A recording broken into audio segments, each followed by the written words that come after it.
16 years old ako na unang nagpainante. After 2 years, nag-truck driver na ako hanggang sa ngayon, 34 years old.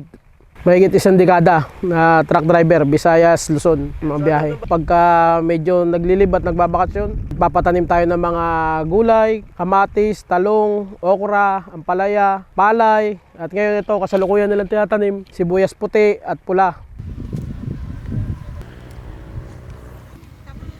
Ang iniisip ko, pagdating ko ng 40 years old ay siguro ayaw ko na sa kalsada. Pero ngayon to binigyan ng pagkakataon na mapaaga. Kaya nagpapatanim na tayo at maumpisan ang pinapangarap na sa kabukiran tumira pagtanda. Sa kinakabahan na normal na yan. Pero mas lamang yung excited kasi first time ko to.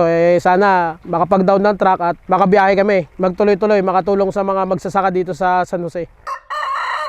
Panoorin niyo po ang full video sa ating YouTube channel, Agree sa Agri,